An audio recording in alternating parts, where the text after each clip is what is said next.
Good afternoon, everybody, and welcome to today's webinar. Today, we're going to talk about the Title IV program under the Every Student Succeeds Act. This is Michelle Doyle from Michelle Doyle Educational Consulting, and this webinar is sponsored by the California Department of Education. If you'll look in your chat box over to the right of your screen, you will see that I just have a few housekeeping items to bring to your attention. First of all, please remember to mute your microphone on your computer or other device that you're participating with today so that we don't get background noise. If you are only reading this and are not hearing this, check your speakers to be sure that you haven't been muted. This chat box is going to be used for you to answer any questions. I do my best to keep a good eye on the chat box during the presentation, and I'll try to get all of your questions answered. Following today's webinar, there will be a copy of the presentation materials, the PowerPoint, that will be posted on www.capspdnow.com from the California Department of Education. And there will also be some follow-up tools that I will provide you on Title IVA implementation, and I'll reference those a little bit during today's session. There's also going to be a recording of this webinar, and that probably will take about a week to be posted. And as always, thanks so much to the CDE for providing this opportunity for learning about equitable services. And we have a nice hello from the CDE in the chat box, so thank you all for participating. So let's get down to business and talk a little bit about the webinar series and the topic of today. So this is the last of a three-part webinar series. In August, I covered Title I. In October, we had Titles 2 and 3, and today we're going to focus on Title IVA, and these are all part of the Every Student Succeeds Act, or ESSA. In each of these webinars, we cover the program purpose, the allowable use of funds, any fiscal requirements, and of course, the consultation process by which public and private school officials work together to design and implement these programs for eligible students. As I mentioned to you, my name is Michelle Doyle. I'm the CEO of Michelle Doyle Educational Consulting, which was founded in 2001. The focus of this company is equitable services for private school students. Prior to this, I was the education director for the Office of Government Liaison at the United States Conference of Catholic Bishops. And for nearly 10 years, I directed the Office of Non-Public Education at the U.S. Department of Education. I've also been a Catholic school assistant superintendent, a principal, and a teacher. I have two goals for today's webinar, and I hope that this covers what you are looking at or what you are hoping to get out of the webinars too. The first thing is to learn about the Title IV program as it pertains to equitable services for private school students in regards to the financing of the program, the fiscal piece of it. And secondly, same thing, to learn about the Title IVA program in regard to equitable services as it pertains to the services themselves. Now, because this program is fairly simple in its funding model, we're really going to be concentrating today on the services themselves. As I mentioned in the opening, all of these webinars are recorded. They are posted on the CDE site that I read to you earlier. And I have a consultation timeline here, but I actually changed that a bit. I actually have some resources for you that will look specifically at good ways, productive ways, effective ways that Title IVA funds can be used to benefit your students. And I think you will find that to be very helpful. The resources that I'm using today are, first of all, the statute or the law itself. And in the law itself, of course, we look at Title IV itself and what Title IV can be used for, what its goals are, what we hope for our students when we use Title IV dollars to benefit them. But overlaying that in the law are sections 8501 to 8506, which specifically talk about how private school students and their teachers participate in these federal education programs. So we have that piece in the law that really colors the equitable participation piece. There's also a couple pieces of non-regulatory guidance. The first was issued right after, well, shortly thereafter, ESSA was passed and signed into law, and that's entitled Fiscal Changes in Equitable Service Guidance, and that's from November 21st, 2016. There is also, though, guidance specifically on the Title IV-A program. Now, Title IV-A is called in the law Student Support and Academic Enrichment Grants, and that's what the guidance is called. And that guidance was issued in October 2016. And in fact, some of the resources that I have for you are taken specifically from this guidance from the U.S. Department of Education. Now, those of you that have been on the webinars in the past, or maybe you were at the in-person trainings that I did in September in California, have certainly heard me talk about what we mean by the term equitable services. And I'm not going to spend a lot of time on that today, but I do want to just provide a few pieces of what constitutes equitable services under the law, just to be sure that we're all kind of on that same page as I present the information on Title IV itself. So the guidance from the U.S. Department of Education, among other elements, notes that equitable services assess, address, and evaluate the needs and progress of public and private school students and educational personnel in the same manner. And one thing I do tell my audiences a lot is that whenever we're looking at planning federal education program services, the foundation for that plan is on the particular needs of the students that are going to be served. So we always want to have that good needs evaluation, way of assessing the needs, and a way of addressing the needs by using the particular federal program. Secondly, the program provides in the aggregate approximately the same amount of services to students and educational personnel with similar needs. Now, that's going to go hand in hand with the third point, and that is that the program spends an equal amount of funds to serve similar public and private school students and educational personnel. And I say those things go hand in hand because the second point, the size and scope piece of that, the amount of services, is indeed going to be dependent on the funding that is available. But when we look at those two together, we look at the funding available, the size and scope should be comparable when you compare the funding that is available between the public and the private school programs. And the fourth point, that equitable services provide both groups of students and educational personnel equal opportunities to participate in program activities. So the availability, the connection with student schedules, with teacher schedules, and so forth is an important piece of equitable services as well. Now, while we really are concentrating on Title IV-A today, Student Support and Academic Enrichment Grants, I thought I would take just a minute to give you a broader overview of Title IV itself. Now, for those of you that may not work a lot with federal programs or are just getting into this, the divisions in a large federal program like the Every Student Succeeds Act are called titles. So we have Title I, Education for the Disadvantaged, Title II, which is our professional development title, Title III for English language learners, and then we have Title IV, 21st Century Schools. Now, within Title IV, there's two specific parts. The focus of today, Student Support and Academic Enrichment Grants, is known as Title IV-A.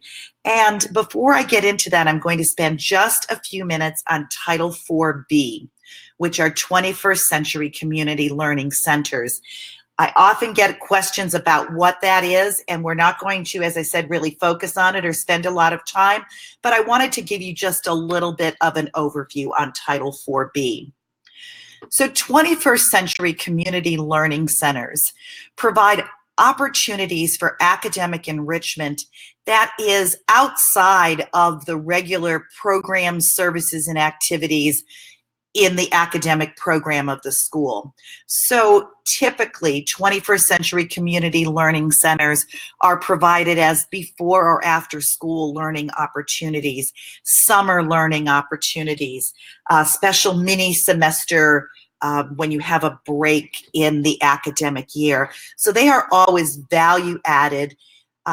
They can be very broad in terms of what constitutes academic enrichment. So especially in the summer, we often see a lot of field trips, a lot of hands-on learning, things that are more difficult to do during the regular school year in a regular classroom, but can provide really incredible hands-on learning for the students that are going to benefit from it.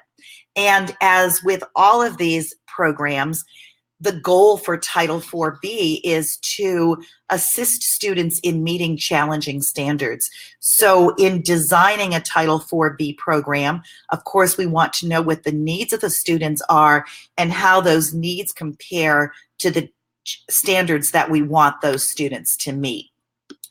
Now, the funding is currently at $1.1 billion, but this is a program a little bit different from the other programs that I've talked about under ESSA in the past, and certainly different from Title IV-A as well.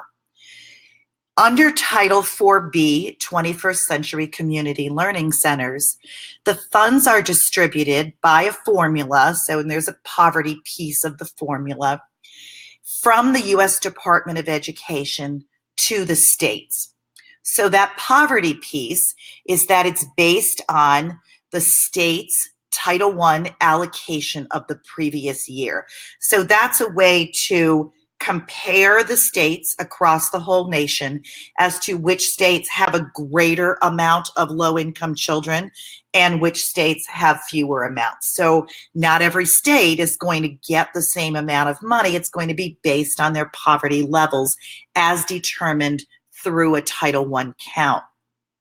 Now, once the state gets these dollars, it does not, as other programs do, distribute those dollars to every single public school district in the state.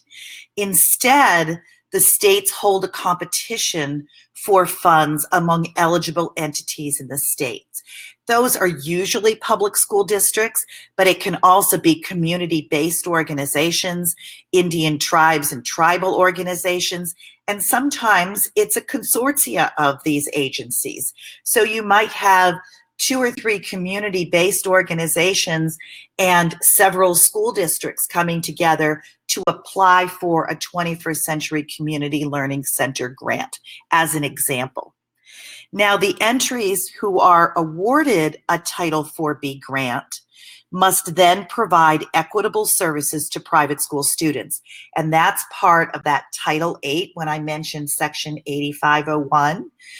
That's part of the uniform provisions of how private school students participate equitably. And that includes, of course, consultation on how the program can be designed to meet the needs of the students that would be served who attend private schools. So the funding is not complicated, but it's very different because it is not going to every single school district. So if you are a private school leader and you are in a school district that receives a Title IV-B 21st Century Community Learning Center grant, then your students would be eligible for services. But if you are the principal of a private school and the school district in which your school is located does not receive a Title IV-B 21st Century Community Learning Centers grant, then your students do not participate in the program. So it will depend on whether or not the school district in which your private school is located has received a grant. And this is something, if you haven't heard of this before, you can ask about in consultation, to ask if your school district is one of the ones in California that is receiving a 21st Century Community Learning Centers grant. So with that, let's get to the focus of today, and let's talk about Title IV-A, Student Support and Academic Enrichment.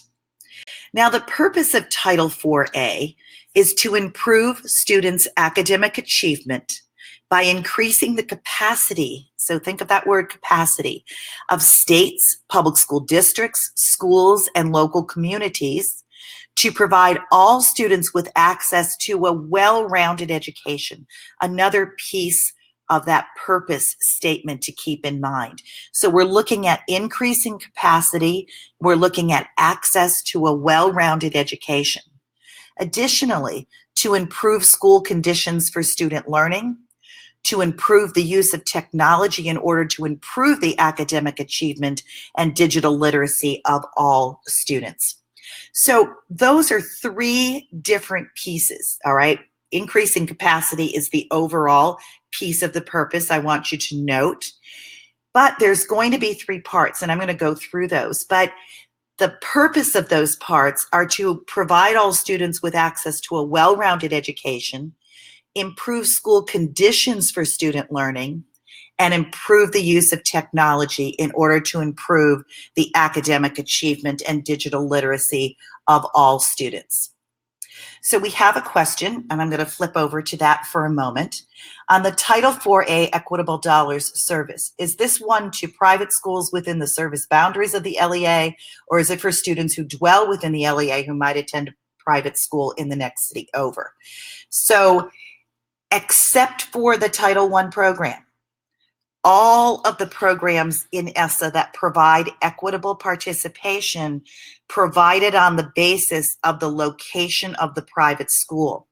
So all of your students in a private school are potentially eligible from the LEA, the public school district in which your school is located, regardless of where your students reside.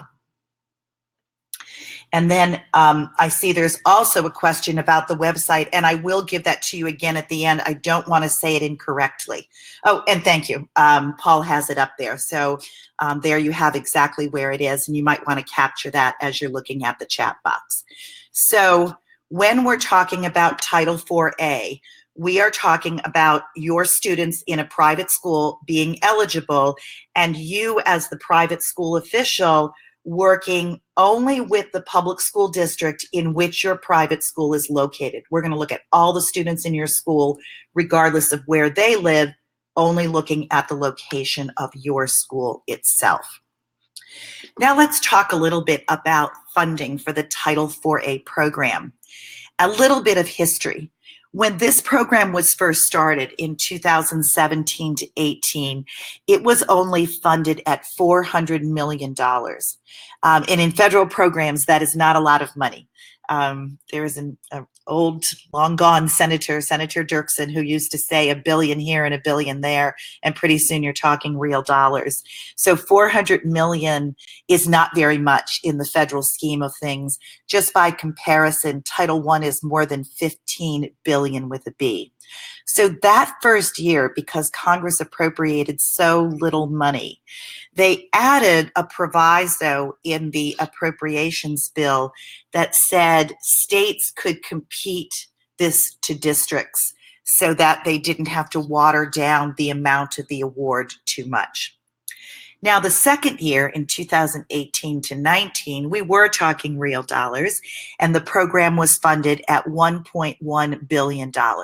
And so every school district is going to receive an allocation for Title IV-A going forward. In 2019 to 20, we had about $70 million in increase, so it was 1.17 billion. So it crept up a little bit, but now there is a sizable amount of dollars so that each LEA in the state is going to be receiving an allocation, and therefore there will be equitable services to all private school students in the state. And you know, when I say private schools, it is nonprofit private schools, which is the vast majority of private schools, but I should just make that clarification. Now, here's the way it's distributed, and this piece is a tiny bit complicated, although you don't have to figure out the formula. I just like to explain this because it will make a difference in how much one school district gets versus another. And when you're comparing notes among private schools, it could be a head scratcher if you don't realize how the formula goes. So I don't want to get too deep into the weeds, but I just want to just give you a bit of an overview on how those dollars are distributed. So Title IVA funds are distributed to the states and the states to the local districts of both of those transactions based on Title I funding for the previous year. Now, the school-based allocations are based on enrollment. So once the school district has their Title IVA funding that was based on the Title I formula, now they're just doing a per pupil allocation. Now, students attending schools that are eligible for Title IVA services don't have to have a Title I program. That's just a way for the program to provide greater resources to districts with more poverty. So it's a way of targeting the funding within a state and from a state to the districts to where there is potentially more need because there is more poverty. So the funding for the private school program is on an equitable basis. So it's a proportional share, just like we've talked about with other programs. And the use of those funds is determined through consultation. So if private school students are 6% of all public and private school students in that district, then 6% of the Title IVA dollars are considered the proportional share, and the district will use those dollars as determined in consultation to benefit and meet the needs of the private school students who attend private schools located in that district. So that's really about all you need to know about the funding for the Title IVA program. And one of the tools that I'll send you is an excellent tool on your ombudsman's website. Sylvia Hanna has an excellent tool for just looking at the funding in a very simple, clear, easy to understand manner. And I'll send that as one of the resources that will be posted on the website as well, so that it's a tool you can use in consultation between public and private school officials just to understand the proportional share of dollars and how it was determined. Now let's look at what I think is really the most exciting part of Title IV, and that is the vast array of opportunities for Title IVA funds to benefit public and private school students. But of course, today we're going to look at the benefits to private school students through Equitable Services. So as I mentioned in the statement of purpose for Title IVA, there are really three different options from which you can pick and choose in requesting services for your private school students. The first is called Well-Rounded Education, the second, Safe and Healthy Schools, and the third, Effective Use of Technology. And we're going to go through each of those elements individually. Now, one of the challenges, I think, for me presenting and you for listening is that this is such a laundry list of opportunities, and it can just seem almost overwhelming. And this was designed this way by Congress because what this new Title IVA did when Congress was writing and designing the whole ESSA program is a lot of tiny programs that were like little stovepipes in the previous law, a little money for this, a little money for that, a little money for that. You couldn't coordinate very well. They really were like stovepipes. And what Congress said is, let's get rid of all those little stovepipe programs and let's really look broadly and holistically at what students could benefit from as we look at 21st century education, and let's put it all in one title with one set of funding so that there can be coordination and, as I said, a holistic look at the needs of the students and how best to meet them. And rightly so, the number one piece of that is this well-rounded education concept. And the purpose of this piece is to support access to a well-rounded education and coordinate the services that can come from this portion of Title IV-A within the well-rounded education piece and even with other services in Title IV-A or in support of other federal education programs. So it really is looking at this capacity building that I mentioned when we talked about purpose. Also, and again, this goes back to that capacity building, one of the purposes within the well-rounded education category is to promote partnerships with institutions of higher education, businesses, nonprofit institutions, community-based organizations, and others. So there is this capacity coordination focus that you're going to see whenever we start talking about the well-rounded education category.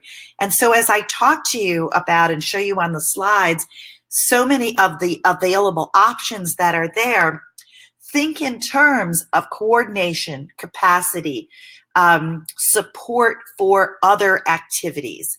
I think those are all like important back thoughts to keep in mind as we look at the opportunities available under a well-rounded education.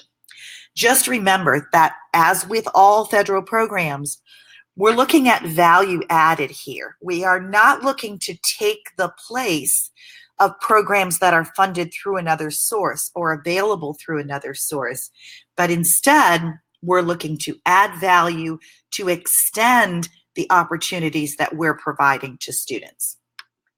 So what are some of the uses of funds? College and career guidance and counseling programs. Again, not to take the place of a counseling program you already have in your school, but to be able to extend it, expand it, make it better, make it more useful to the students, involve more students. A second use of funds suggested in the law is using music and the arts to support student success. And this is an example of where Congress, I think, was trying to get rid of little tiny pieces of opportunities, so to speak, that were turning out not to be opportunities. We're getting lost in the shuffle, and to make it broader within this well-rounded education category. And an emphasis on music and the arts is one of those things. Improving STEM instruction, providing hands-on learning in STEM and integrating other subjects with STEM. And as you know, STEM itself is already a coordination among multiple subject areas to bring a single focus and goal into the program. So STEM is definitely an opportunity within the well-rounded education category. Promoting foreign language instruction, providing professional development. So not just for students, but think in terms of your teachers as well. What kinds of professional development would make a difference in the classroom and help your teachers to better provide their students with a well-rounded education? Providing supplemental education instruction services. So again, supplemental, but it could be actual instruction services. And here is where some people like to look at, if you have a Title I program, but it just can't meet everybody's needs, how could you extend the services to your most needy students by helping them to be the focus of your Title IV-A services? So that's an example of supplemental instructional services that you might be providing to students with limited Title I dollars, and you might be able to give some of those students an additional boost through Title IV-A. Keeping in mind, of course, that these are ideas that you're bringing to the table at consultation. So a question, can Title IV be spent to assist professional development for classified classroom aides as well? Yes, what the language in the law says, teachers and other educational staff. So yes, definitely your classroom aides could be assisted with Title IV-A as well in professional development. All right, so I hope that gives you an idea of how broad the well-rounded education category could be, and I'm just going to pop back to that for one moment. And this is not an all-inclusive list. The law has more ideas, and additionally, the resources I'm going to provide to you that I'm getting from the U.S. Department of Education's guidance it's like 4 or 5 pages of great opportunities that you could investigate under Title IV-A, and the bulk of them, to be truthful, are under the well-rounded education category. So now let's switch gear and let's look at the safe and healthy schools category. Now, the purpose for this piece of Title IV-A is to develop, implement, and evaluate comprehensive programs and activities that are coordinated with other schools and community-based programs. So again, looking not to reinvent the wheel, but to extend opportunities that are already out there. And in doing this, the purpose is to foster safe, healthy, supportive, and drug-free environments. This portion of Title IV-A promotes the involvement of parents. Not that other pieces don't, but there's a real emphasis on it when we look at creating safe and healthy schools. And also emphasizes providing drug prevention and violence prevention activities. So that's the purpose behind the safe and healthy schools portion of Title IV-A. Now let's look at some of the uses of the funds. And again, this is not an all-inclusive list. This is to give you an idea of the breadth and the scope of opportunities that are available so that you're thinking of these ideas in light of the needs of your students and bringing these ideas to the consultation table when public and private school officials get together to discuss the use of the funds for equitable services. So under safe and healthy schools, integrating health and safety practices into school or athletic programs. So again, one of the things I like to point out in there is this is not just limited to your 9 to 3 school day, that this can be some of your extended programs that you can look at applying Title IV-A services. Promoting healthy, active lifestyles. Preventing bullying and harassment. And there's actually some good resources on the document you'll receive about bullying and harassment programs. Providing mentoring and school counseling services. Now, we saw school counseling in Title IV-A when we talked about well-rounded education, and there we looked at kind of college and career counseling. Here, we're looking at mentoring and school counseling for safe and healthy schools. And so this is a way to look at how you can extend maybe a program you already have into other elements that could be very helpful to your students and meet their needs. Integrating systems of student and family support. Again, that emphasis on involving families, involving parents, and holistically looking at students. And providing high quality training for school personnel. So again, we can do some professional development here under safe and healthy schools as it pertains to the purpose of this part. Now we move on to effective use of technology. Now, those of you that maybe worked under the No Child Left Behind Act might remember that there was an entire title devoted to technology. but it was written in about 1999 to 2000, so the language was pretty outdated as far as what we considered technology and its effective use when you looked at 2019. So this is a program that has kind of been moved into Title IV-A, but also expanded and updated and made much more relevant. And so its purpose is pretty basic, as you would imagine from something called effective use of technology, and that is to improve academic achievement, academic growth, and digital literacy.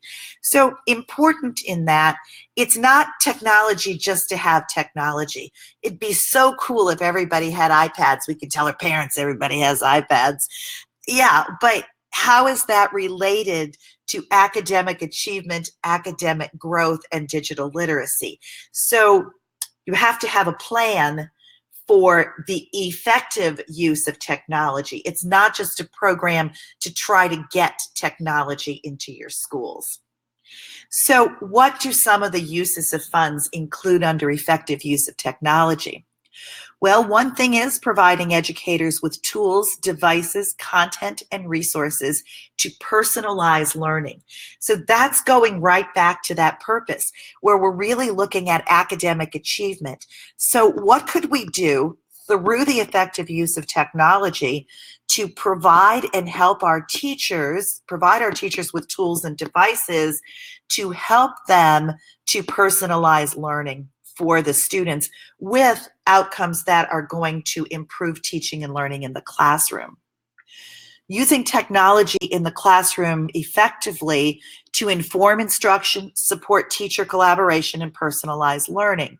So another piece I like to point out right there is the whole aspect of teacher collaboration, and also what that hints at there is data-based decision making. So giving your teachers the tools and hopefully the professional development to use those tools so that they are able to employ data-based and real-time adaptations in their teaching in the classroom to better support and inform instruction. Delivering specialized academic courses and curricula. So this could be for your classroom teachers, or it could be including distance learning in the offerings that you have at your school to bring some specialized courses in, whether they are full year courses, full semester courses, or even mini enrichment courses, but using technology to really go out into the world and bring the best into your school for your students. Another emphasis under Title IV is we see blended learning, that the research on blended learning is that it can be extremely effective for certain groups, many groups of students, but as you do some data analysis, is blended learning something that looks to be a positive influence in improving instruction and improving learning in the classroom, and how could that be accomplished through the effective use of technology? And again, we're going to value add. We're not going to take the place of something we're already doing. Providing ongoing professional development designed to support the projects.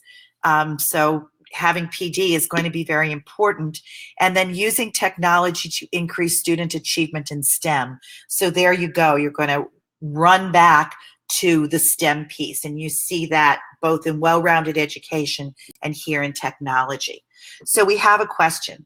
My understanding of the spending here is that you need to divide at least 20-20-40, and that within the tech facet, no more than 15% of the money can be spent on devices.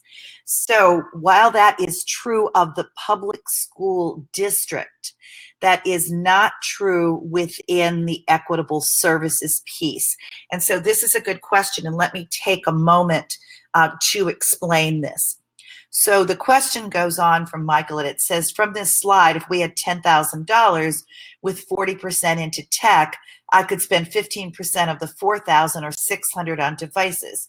Well, I can't tell you if the math is right because I'm notoriously horrible about doing that on the fly while I'm reading and speaking. So I'm not going to say that the number crunching is exactly right, but it looks good. It looks good to me, and so let's use it. That would be the districts. So if the district had $10,000 and they put 40% into technology, they could not spend more than 15% of that on devices. But within Equitable Services, and I can talk about this more in consultation, but since the question is right here in front of everyone, might be a good time to illustrate this. When the private school officials are coming to consultation, and let's say that I'm the principal of St. Joseph's School, and I come in and I say, you know, what I would like for my students with the proportional share of dollars that they have generated is that in my school, we've actually started some blended learning, but I think my teachers need more professional development to make it more effective. And so I would like for the proportional share of dollars that my students have generated, I'd like to ask you to use it to provide this professional development, and I've got some ideas about it, and the professional development is going to focus on blended learning. All right. That goes into, and the district says, that sounds great, Michelle, let's do that. The cost of that, my proportional share that my students generated, is going to be part of that 40% that the district needs to spend on technology. So that's why consultation has to occur before the district makes all of their decisions, because if they've used up their entire allotment with their own plans, and the private schools come to consultation and say, hey, I want to use this in technology, the district has to be open to having that on the table. So they have, as the district, they have all of this number crunching to do. Consultation occurs before all those numbers are finalized so that the needs of the private school students and the requests of the private school officials as how best to meet those students can be considered in the LEA's overall plan. Now, the final decision is with the LEA, but they don't make that decision until they consider these kinds of requests to meet the needs of private school students. So I hope that that was clear without kind of having a slide right in front of you, but I think having Michael's question there gives you an idea of where the LEA is working, and then how the proportional share that is allocated to serve private school students interacts with that. So here is some more information on that. Not much, just that 15% relates to that.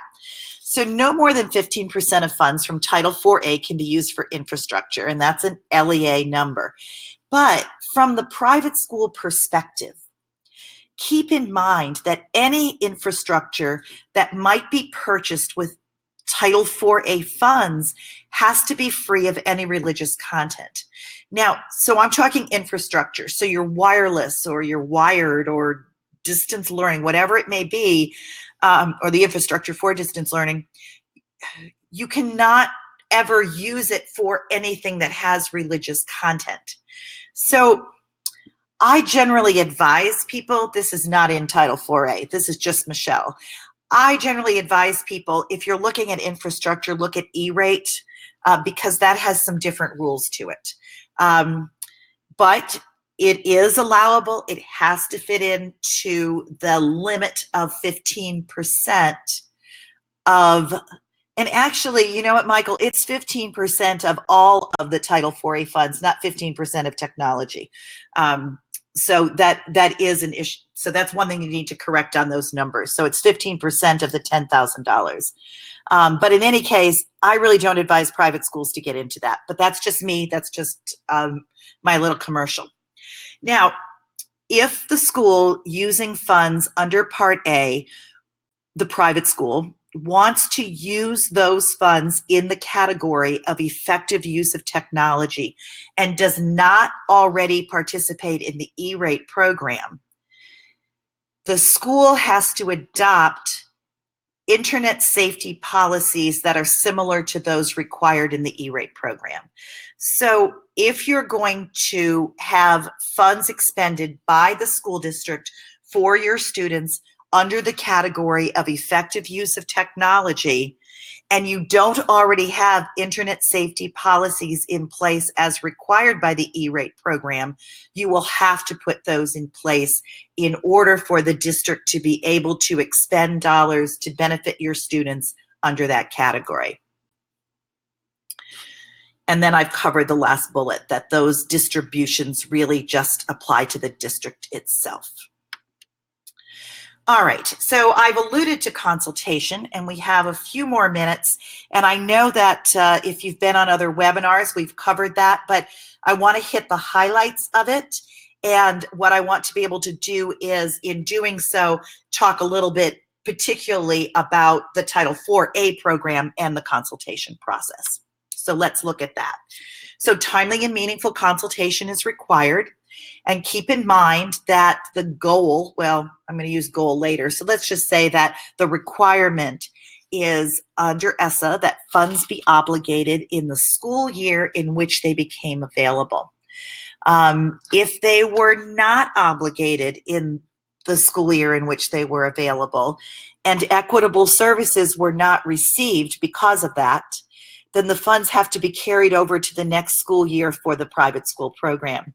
So we ran into that in many places across the country when we had that switch from, we had LEAs that were competing in the $400 million allocation year, and all of a sudden every LEA had it, and some LEAs were not quite ready to do consultation.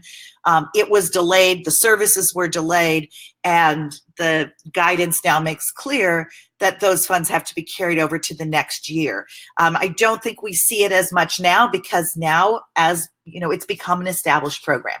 And that's really the route to go, is that I always say, when you can become part of that like bureaucracy where we do this every year, the programs go much more smoothly. But just to highlight that in any case. Now, the key elements of consultation are that it has to be timely and meaningful. It has to ensure equitable participation, that the goal for public and private school officials is to reach agreement on all of the required topics of consultation. It has to occur before decisions are made, and that's the piece that I was talking about in answer to Michael's question, is before the district gets up against any limitations within the categories of spending that it has a requirement for, the district needs to have consultation with private school officials to try to work in those requests in meeting the needs of private school students. And then to begin on time to ensure an on-time start to services and a thorough consideration of all topics. And what I like to do with a timeline is I like to look at when school is going to start and when I want to begin these activities, and then see how long it's going to take me and back up the timeline. A large school district is with a lot of private schools is going to take a lot more time for consultation than a public school district that has 2 private schools. So I can't give you an accurate exact when it should start, but when do you want the services to begin, and how long is each step of the consultation process going to take? And Rhonda has a question about pooling, which I'll talk about in a moment, but let's answer your question, Rhonda. In order to maximize allocations, several of our private schools would like to pool their Title IV funds to hire a counseling intern. This seems like a good idea for the interested schools. Is it allowable? And pooling funds among private schools is allowable. Of course, it is the decision of the public school district. So it's something you bring to the consultation table. And that is a way to maximize your dollars, where an individual school would not really be able to afford that counseling intern. 5 or 6 or 7 schools who share the time of that intern would get bigger bang for their buck. So that's the kind of request that you would bring to the LEA. And one of the things we talk about in consultation is that public and private school officials have to have a genuine opportunity to express their views and to have those views seriously considered. So this would be one of those examples where it gets batted around. What's the cost? How would that work? What would the hours be like, and so forth?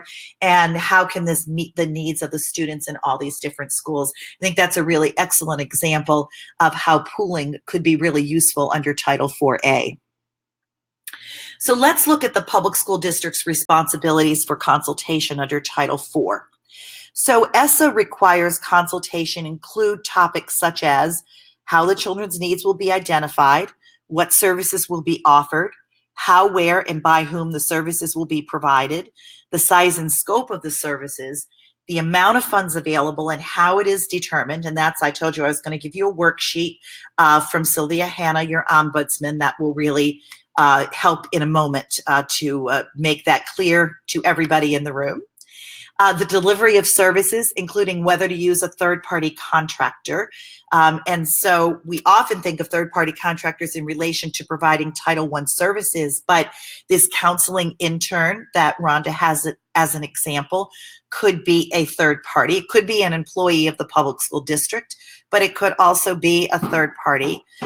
You could do professional development, and that would be a third party, and so forth.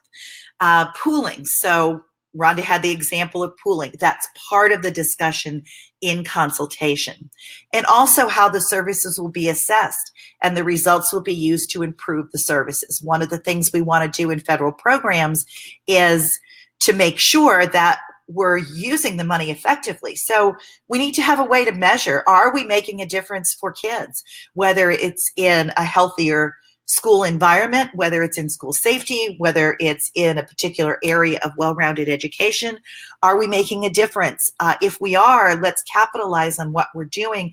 And if we're not, let's either tweak it or really change it, depending on how close we are to making our goal. But we want to have a goal and we want to know if we're making that goal. Now, the law itself does not really put requirements on private school officials, but this is a collaborative process of consultation. And so it's going to take work on both sides to really make it work. Now, the private school can designate who it is that will be this private school official in consultation. So it could be the school principal. It might be the counselor, it might be the principal and the counselor might come together, particularly if they want to look at school safety issues and school health issues. It could be a diocesan official that is representing the 30 Catholic schools within that school district. It could be somebody from the Builders of Jewish Education who are representing their membership for those in that school district. And so whoever it is, the public school district needs to know who that is and what schools that person is representing. So then you come to the table, and the private school official, of course, should be an active participant in consultation, should come in with that mindset that the goal is to reach agreement. And so if everybody comes in with that spirit, public and private school officials, you're much more likely to make that goal. The public school district will send ahead of time and on a yearly basis a notice of intent to participate. This is where they simply send a note. These are the kinds of programs. This is what those programs do. Here's how your students could participate. Do you want to do so in the next school year? So you want to make sure you submit that because we get confusion occasionally where the private school official didn't submit it and then they're surprised they're not invited to consultation and everybody's backing up and spinning their wheels. And so just make sure as the private school official, you're just paying attention to that kind of paperwork. And speaking of paperwork, there may be some necessary documentation that the public school district is going to ask of private school officials.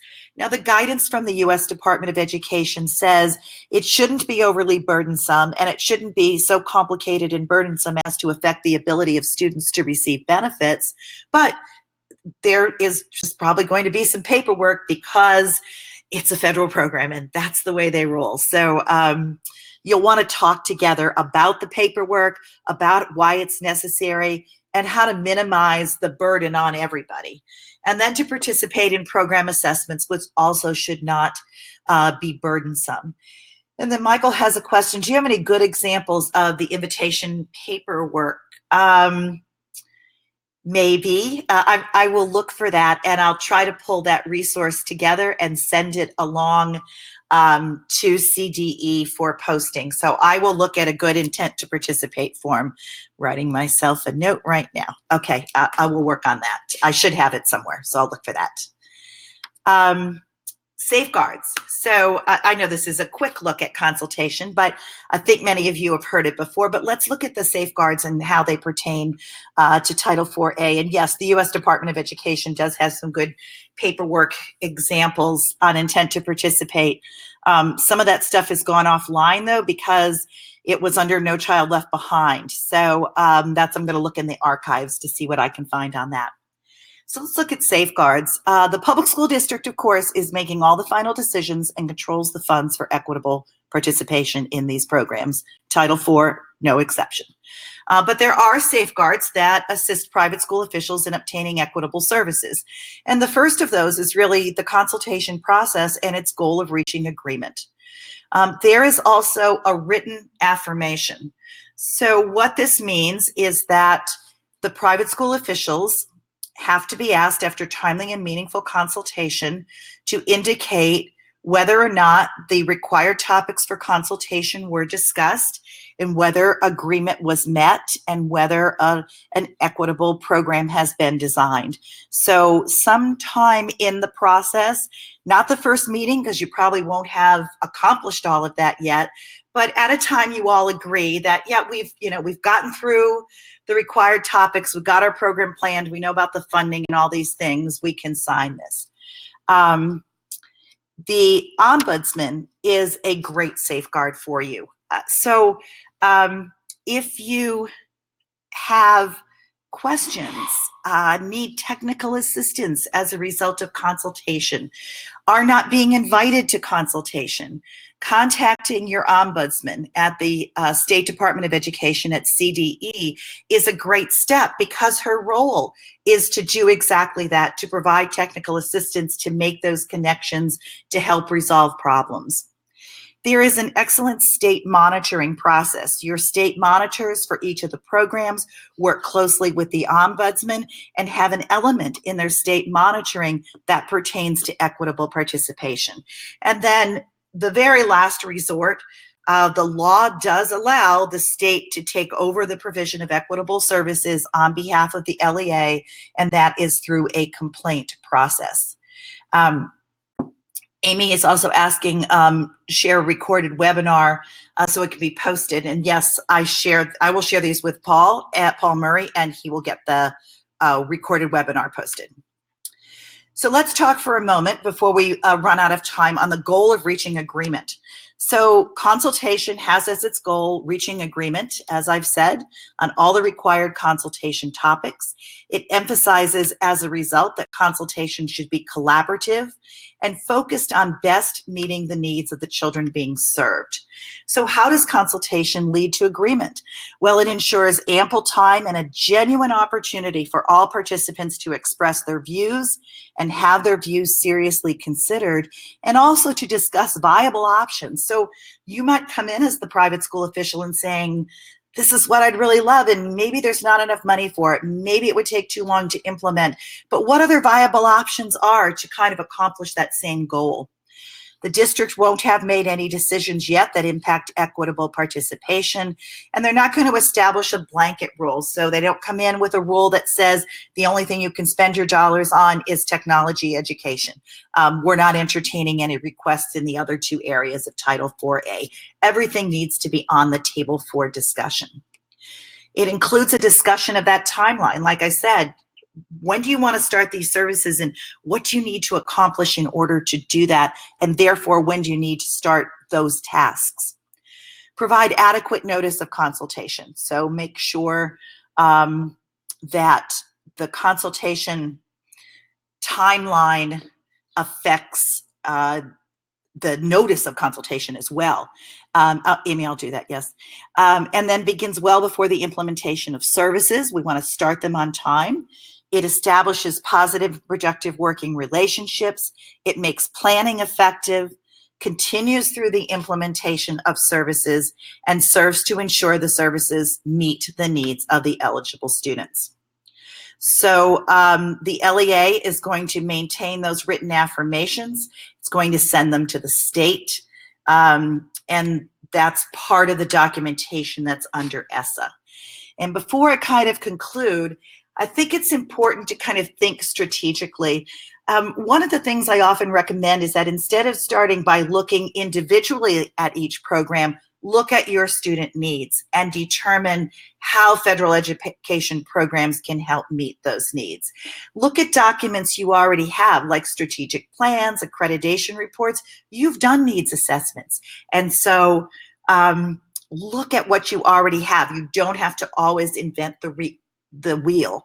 Now, remember, the purpose of federal programs is not to fulfill your strategic plans. I'm just saying, if you already have identified student needs, take a look at where you've done that. So the primary benefit is always to the student, not to the teacher, not to the school, but we want to benefit the student. Funds cannot be intermingled. So I gave you an example of how Title IV could support your Title I students, but you're not going to blend those funds. And we're never going to alter the purpose of the program. So while Title IV-A could support your Title I students, it can only do that in ways that are allowable under the Title IV-A program. So our final announcements. Thank you for attending today. CDE will have a recording of this webinar, and the previous webinars on Titles 1, 2, and 3 are already up there. And that website again is www.capspdnow.com, capspdnow.com. And we have one more question before I conclude. It says, so if I'm sending out consultation invitations now, we'd be consulting during the spring over possible programs and spending for 2021. Yes, absolutely. Yes, that's what makes sense. So if there's no other questions, I'll leave this open for just a minute or two. But again, I want to thank you. It has been my pleasure to share both these 3 webinars and the 3 sessions in California with all of you. And I just want to thank you very much for joining me.